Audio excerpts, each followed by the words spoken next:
The President Xi Jinping has vowed China's unwavering support for North Korea's leader Kim Jong Un. Yeah, Mr. Xi held what he called a new historical starting point in ties between the countries as he began a rare two-day visit to Pyongyang. He's told Mr. Kim both countries should strengthen their strategic relations and bolster cooperation to safeguard their sovereignty, security, and development interests, as well as contribute to regional peace and stability. The North Korean leader noted the visit was President Xi's first foreign trip this year, which he said was a testament to the unbreakable friendship between the two countries.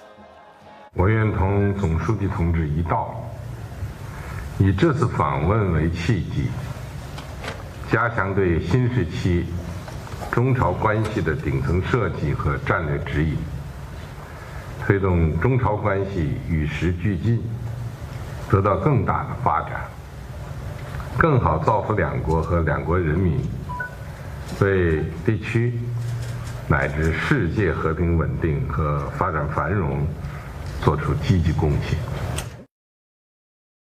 정성희 동지 이번 방문은 조중 두 나라가 자주와 정의를 위한 역사의 오른편에 언제나 함께 서 있으며 그 어떤 국제 정세의 격변 속에서도 역사의 검증을 받은 조중 친선 관계가 얼마나 공고한가를 다시 한번 과시하게 될 거라고 생각합니다.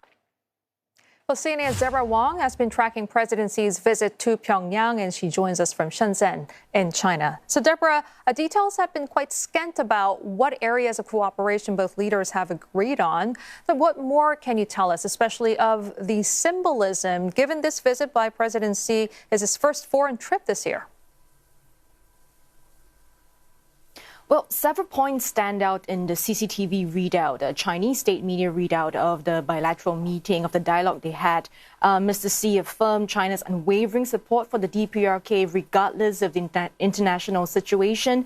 He underlined the traditional friendship between the two nations, and he also called for stronger foundation of political mutual trust. And CCTV, according to CCTV, Mr. Kim is encouraged by Mr. Xi choosing to visit North Korea as for his first overseas trip of 2026. And he said it demonstrated the high importance that Mr. Xi places on China-North Korea bilateral ties. Now, all that's important because Mr. Xi here is keen to remind North Korea, that in spite of its warming ties with Russia, China remains the DPRK's biggest diplomatic backer as well as economic lifeline. And that support is going to be unwavering, especially as China and Russia compete for influence in North Korea. Now, both sides definitely went all out in a symbolic display of friendship. We did see the warm welcome that Mr. Xi had. In fact, Mr. Kim welcomed him at the airport.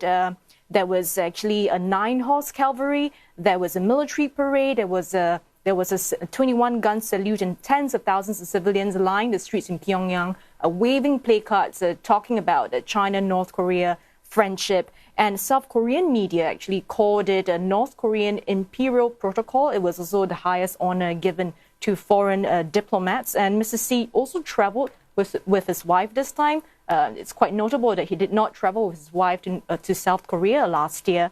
And the CCTV Chinese state media dedicated a large part of its primetime bulletin to this coverage. So it's very extensive, and all these are symbolic because both leaders, they're keen not just to showcase unshakable friendship, they also seem keen to present quite a united front in the face of global instability. Yeah, Deb, so China clearly seen as one of North Korea's biggest allies, and this coming amid strains with South Korea and the West over its missile and nuclear program. So how is this visit by the Chinese leader being viewed globally? So we were looking at reports on how Western media commentaries are framing this visit, and there seems to be a similar theme here. They are framing this visit as China drawing North Korea closer to its orbit, all because they want to gain leverage in talks with U.S. President Donald Trump. Now, the U.S., as we know, is hoping to reopen lines of communication, engagement with North Korea. But as we've learned from Singapore Foreign Minister Vivian Balakrishnan, who was in Pyongyang quite recently, North Korea is not keen to do that at the moment. Western media also couched the trip as China hoping to reassert control in North Korea as the country gains more prominence, it becomes more confident because of its tilt towards Russia. We do know that in recent years, North Korea has shifted closer to Russia. It's received a lot of funding. It's boosted its military capabilities, its nuclear capabilities as well. It's also sent troops to fight alongside Russia in the Ukraine war. And of course, all this come on the back of a continued push for denuclearization. We do know that Mr. Kim has announced plans to expand his nuclear program, as what he calls, at an exponential rate. China, as we know, has pushed back on North Korea's nuclear programs in the past. No word on how China intends to address this at this point. But, with China increasingly positioning itself as a responsible superpower, it's also positioning itself as a peacemaker, this issue could come up, and which makes China's reminder to North Korea as its economic backer, diplomatic backer, even more important to gain leverage. Back to you. All right, Deborah, thanks for that. Deborah Wong in Shenzhen. All right, for more insight on presidency summit with North Korean leader Kim, let's now speak with Henry Haggard. He's a senior advisor with WestExec Advisors. Thank you so much for joining us, Henry. So, presidency has described China-North Korea ties as being at a new historical starting point. What do you think Beijing means by that, and what does it tell us about China's priorities on the Korean Peninsula? Listen, thanks for having me on. I think first and foremost, this trip by President Xi is about shoring up Chairman Kim. I think that there's a lot of talk about a new start or an evolution of the relationship. I just don't see a lot of change. What I see is President Xi playing his traditional role of supporting Chairman Kim, making sure that North Korea remains a stable vassal state on its border. That's really what's most important for China overall.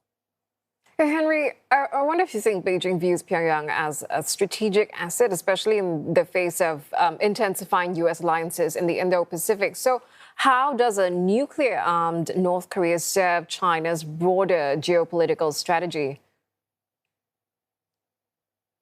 I mean, of course, having North Korea exist is in China's strategic interest.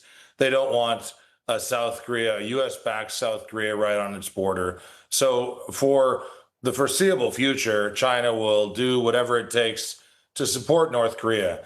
I think as you look back 10, 15, 20 years ago, China signed on even to some UN security resolutions, to statements about denuclearization. But this is 20 years ago, 15 years ago. That die is cast. I don't think that China has a particular strategic problem with a nuclear North Korea. I think they have come to terms with it. They accept it. And I think, if anything, they find it geostrategically useful because North Korea has this asset that South Korea does not have. They have this nuclear power that can serve as a threat to the United States and the world. And North Korea has an alternative backer, that is Russia. How does its relationship with Russia then alter the dynamics between Beijing and Pyongyang? And I wonder whether, China could provide an economic lifeline that may perhaps reduce North Korea's dependence on Russia. I think when we look at North Korea, Russia, China relations, we should avoid looking at North Korea as the main player. China is the main player here. A stable North Korea is in their clear self-interest. So if Russia is supporting North Korea, is keeping Chairman Kim and his illegal regime more stable, more prosperous, keeping the threat of any instability lower, that's in China's interest. Now, was China happy with the North Korean deployment to the war in Russia-Ukraine? Perhaps that was seen as a bit provocative. But overall, a strengthened Russia-North Korea relationship, I think, is only seen as interesting if you're looking at it from North Korea's perspective as the main actor. And they just certainly are not. North Korea, we have to remind ourselves, though they have nuclear weapons, they're failing or near failing state of 21 million people. Their economy is sputtering. It's surviving. Their main asset is that they've figured out a formula that's part cult, part religion, part authoritarianism that allows it to retain power. But let's not get confused that it acts on the same level as Russia and certainly not as China. Okay. I mean, beyond the economic state that you just mentioned, I wonder how much stronger is Kim's position right now, given North Korea's nuclear advances, its deepening ties with Russia, and a continued support from China? I think the issue with North Korea is always how can they keep the regime alive? How can they keep control over their people?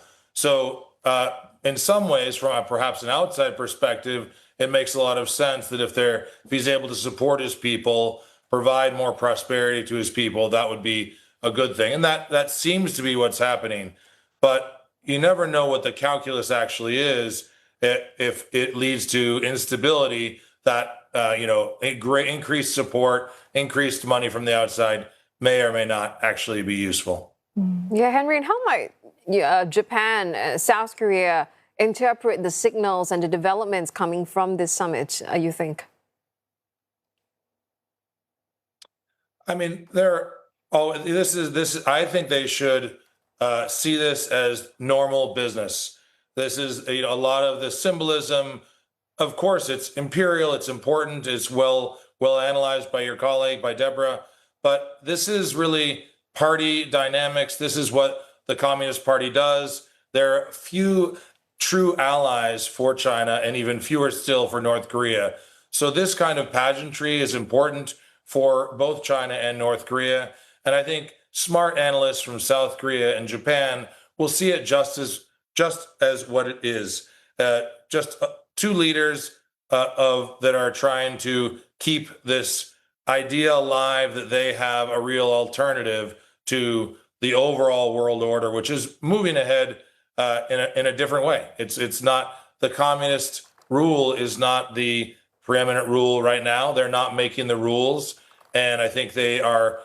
South Korea and Japan should see this as just two communist leaders meeting in kind of an old school way that doesn't really change the dynamic, regional or global. All right, Henry, we'll leave it there for now, but thank you very much for your insight this morning. Henry Haggard, Senior Advisor at WestExec Advisors.